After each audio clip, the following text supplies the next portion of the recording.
So season 3 of the Kardashians just premiered on Hulu, and since all of my friends have real jobs and better things to do, I have no one to talk about the Kardashians with. I can only come on here on the World Wide Web and recap season 3 and episode 1 of the Kardashians with you. Before we get started, hi, my name is Lisa. So on this channel, I like to do my makeup while talk about pop culture. And if you like things like this, please feel free to subscribe.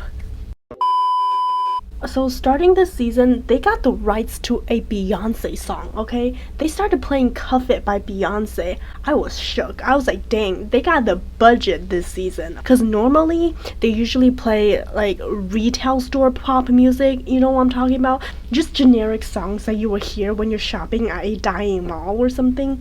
But no, this season, they got Beyonce. They got name brand Beyonce. So they shot this opening sequence for the season at a roller skating rink, but for some reason, I don't know why, I was just so surprised to know that the Kardashians know how to roller skate. I feel like roller skating is such a poor people activity. I just never expected them to know how to do it. After the roller skating scene, we arrive at Khloe's house, and Scott and Kim is also there. Khloe tells us that she has this thing on her cheek, and she has had this thing on her cheek for 7 to 8 months now, and she decided to go get tested. So Kim opens up about her breakup with Pete Davidson, and she alluded to the fact that it was an amicable breakup and that they were communicating through the whole process.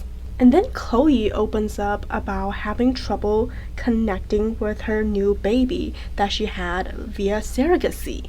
And I thought that was interesting because not a lot of people would talk about the struggles of connecting with your baby that you had via surrogacy.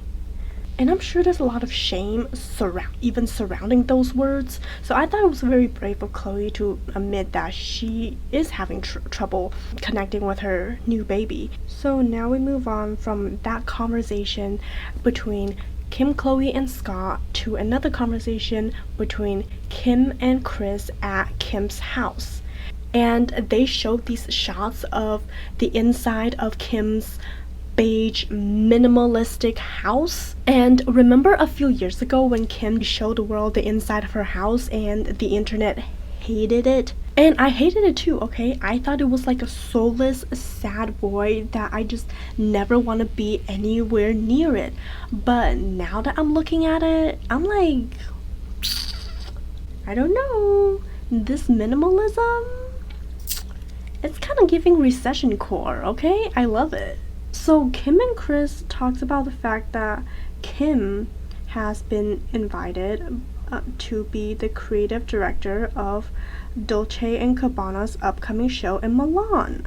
And Kim is a little bit hesitant about this because she feels like maybe it's too soon because Kourtney has just collaborated with Dolce & Gabbana for her wedding, which I don't get it. Like, I don't understand.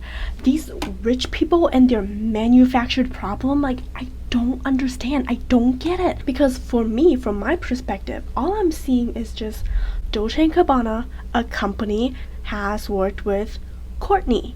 And now they are moving on to the next business opportunity, which is working with Kim. Like, that's just how capitalism works. Like, why is Kim like hesitant about this business opportunity? Because it might hurt Kourtney's feelings? Like, why would Kourtney's feelings be hurt?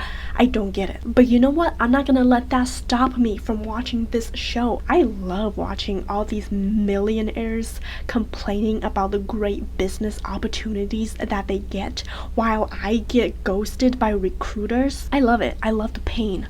And now we are hanging out with the Jenner sisters. So Kendall is teaching Kylie how to drive a stick, and it's boring. There's just nothing really memorable about it. I would like to propose some ideas for their next sister bonding activity that is not boring to watch. Number 1, Kendall and Kylie tackle climate change.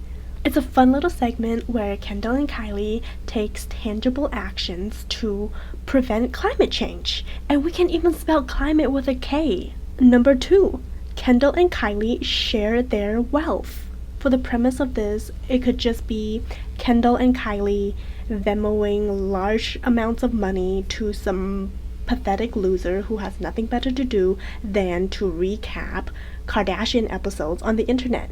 And idea number 3, Kendall and Kylie proves the existence of God. Then we go to this 818 party. 818 is the name of Kendall's tequila brand. And guess who was invited to this party? James Corden.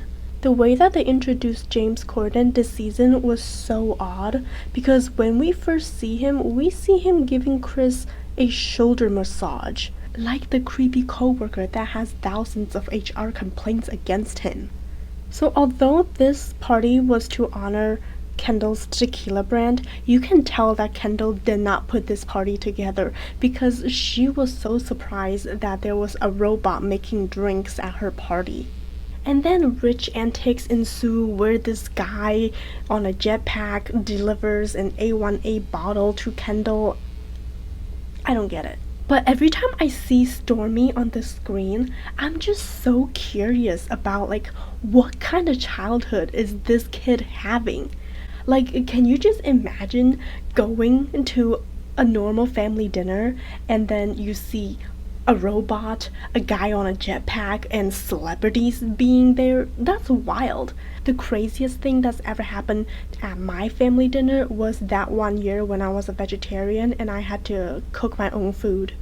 And then Khloe reveals that her newborn's name is Tatum. If you didn't know that, now you do. And then Kris and Kylie are having a serious conversation about the fact that Khloe's test came back and the thing that was on her face turns out to be cancerous. So while these two adults are having a serious conversation about a member of their family having cancer, James Corden is standing next to them having a silly little side conversation with Stormy.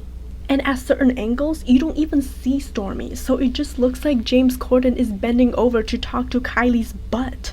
As Khloe was explaining that this zit on her face that turned out to be melanoma, she said, and I quote, "For my age, it's incredibly rare." Which I love this term, because everything that happens to me is incredibly rare, except winning the lottery. You did win the lottery, Khloe. You grew up rich. And then we finally get to see Kourtney. So Khloe shows up to Kourtney's house because they have plans together. And Kourtney's like, listen, I am ovulating and I need to do it raw with my husband because I want a baby. So Kourtney made Khloe wait in a room while she and her husband Travis gets it on in another room. Honestly, that is fierce diva cunty surf. Here we go again, Kourtney proving that she is the most interesting to look at. While Khloe is waiting for Kourtney to finish up her business, Khloe tells the story about one time when she was little. She was playing hide and go seek, and then she hid under her parents' bed and she fell asleep, and then she woke up to the sound of her mother and her stepdad having sex. That is traumatizing. I cannot imagine. See, this is why I'm happy that I grew up seeing that my parents had a loveless marriage. That means that I never have to accidentally stumble into one of their sex sessions. I just have to hear them yell at each other every morning, which is so much better.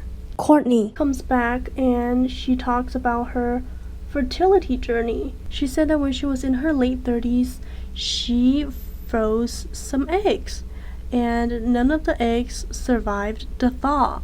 And she has this message out to people just warning them that freezing your eggs is not an 100% thing because things can still go wrong, which is something that I learned. So the Kardashians It's an educational program. Anyways, the rest of the conversation between Kourtney and Khloe is kind of boring, so we're just gonna move on. We are back at Kim's house with Kim and Kris, and Kim is very upset, like she's visibly distraught because Kanye has been blasting the Kardashian name in public and posting screenshots of their private text conversations. And Kim said that she has been keeping very quiet and not make any public statements because she is doing this for the sake of their kids. I kind of do feel for Kim in this situation though. It's very big of her to not say anything bad about Kanye publicly and privately in front of the kids, while Kanye is out there spreading rumors about her cheating and hooking up with Drake. But then again, that is just a narrative that the Kardashians are feeding us. We are just spectators. We're not a part of their relationship, so we never really know what's going on behind the scenes. But I really do feel for Kim because going through a divorce so publicly must be awful. But then again, it's kind of hard to feel bad for Kim because she just starts making her crying face again, and it's just so funny to me. So that is the end of season 3 episode 1. Thank you so much for listening to me ranting about the Kardashians, and if you want to see more content like this, please subscribe. Thank you. Bye.